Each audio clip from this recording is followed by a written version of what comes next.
Yes बेटा, 6th class. आज हम करेंगे अपना चैप्टर नंबर 5। पहले हमने स्टार्ट किया था लेकिन रह गया था बीच में, तो एक बार दोबारा से पूरा देख लेते हैं, हम पढ़ लेते हैं। आप भी इसको दोबारा से रिवाइज करेंगे। जिस बच्चे ने नहीं किया है, जो अंडरलाइन वर्ड्स हैं उनको कर लेंगे।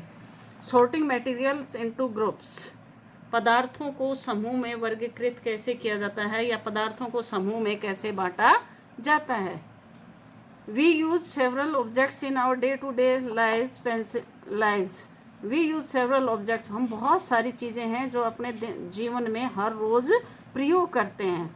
Pencils, erasers, books, notebooks, etc. are objects that you must be using a lot.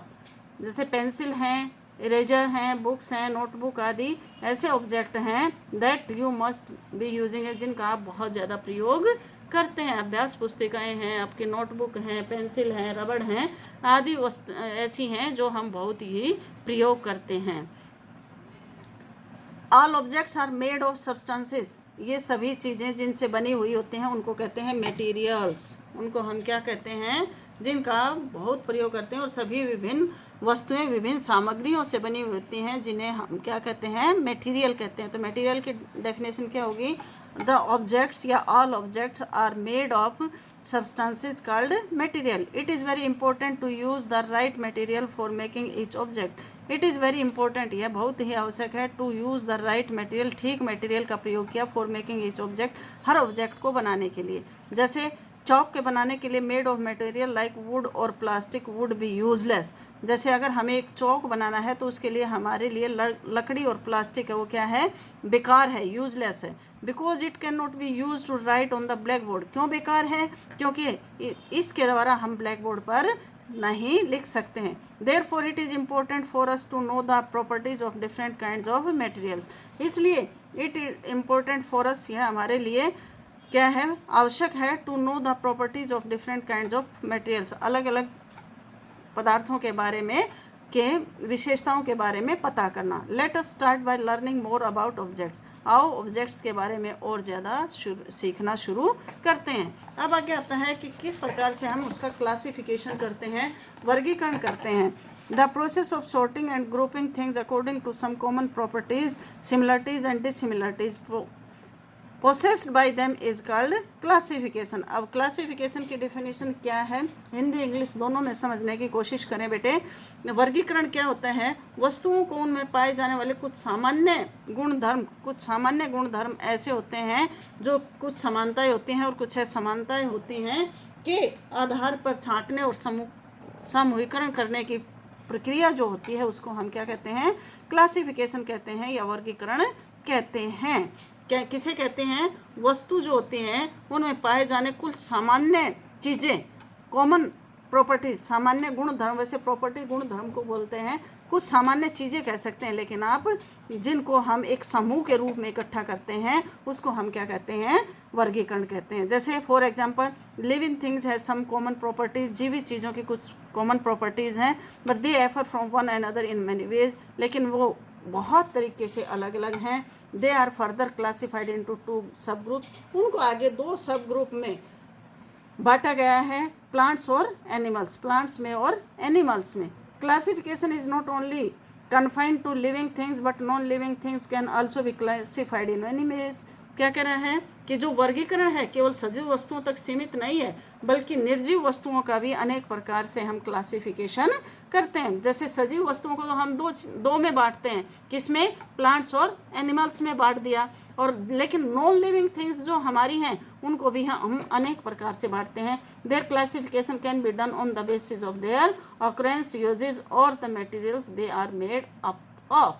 क्या कह रहे हैं, देयर क्लासिफिकेशन, उनका जो वर्गीकरण है, can be done on the basis of their occurrence, किसके हिसाब से, उनके उपस्थिति के हिसाब से। ऑकरेंस माने उपस्थिति, यूजी माने प्रयोग और मटेरियल माने पदार्थ। उनका वर्गीकरण उनके प्रयोग के हिसाब से, उनकी किसके हिसाब से, उपस्थिति के हिसाब से या उनकी सामग्री के हिसाब से किया जाता है। जैसे food grains are grouped as, जो हमारे अनाज के होते हैं, खाद्यान्न के होते हैं, उनको अनाजों और दालों के रूप में। सीरियल्स क्या होते हैं, अनाज, पल्सेस क्या होती हैं, दालों। जो हमारे खाद्यान्न होते हैं उनको हम किसके रूप में करते हैं, अनाजों और दालों के रूप में करते हैं। Books are grouped as chemistry, और बुक्स को हम किस में ग्रुप करते हैं? केमिस्ट्री हमारा एक सब्जेक्ट है, भौतिकी, रसायन शास्त्र, फिजिक्स, भौतिकी और मैथ, गणित आदि में वर्गीकृत करते हैं। Human beings are grouped as males और फीमेल्स, और जो मानव हैं, मनुष्य को हम पुरुष और स्त्रियों में वर्गीकृत करते हैं। हाउसेज आर ग्रुप्ड एट हट, और जो घर हैं उनको हम किस में? हट्स में, झोपड़ियों में, बंगलाज में, तंबुओं में, और हाउस बोट होती है, शिकारे होते हैं बेटा, हाउस बोट में उनको हम ग्रुप करते हैं। Thus we can say that classification of things is done on the basis of certain similarities and convenience. इस प्रकार से हम कह सकते हैं कि वस्तुओं का वर्गीकरण समानता और सुलभता के आधार पर ही किया जाता है। सिमिलरिटीज होता है समानताएं, और कन्वीनियंस होता है सुलभताओं के आधार पर। We can say that classification or grouping is the process of systematically dividing material into groups in such a way that the members of each group have common properties.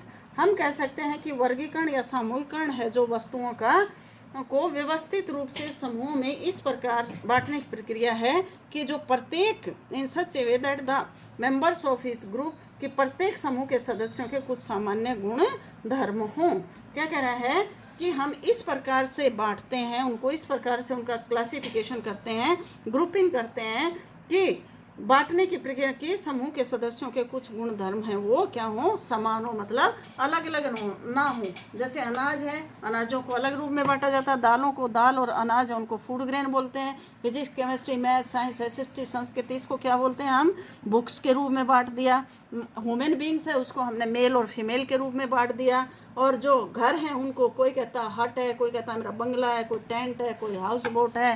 तो इस तरह से कच्चा हाउस, पक्का हाउस, तो इस तरह से हाउसेज को भी बांट दिया। तो ये कह रहा है कि इसको हम सिमिलरिटीज और कन्वीनियंस के हिसाब से ही बांटते हैं। तो बेटा ये पूरा एक एक पेज हम डेली करेंगे, कोशिश करेंगे एक पेज करें। आज पेज नंबर 38 सभी बच्चे इसको पढ़ेंगे और इसमें जो डिफ़िकल्ट वर्ड हैं उनको करेंगे। ओके बेटा, बाय।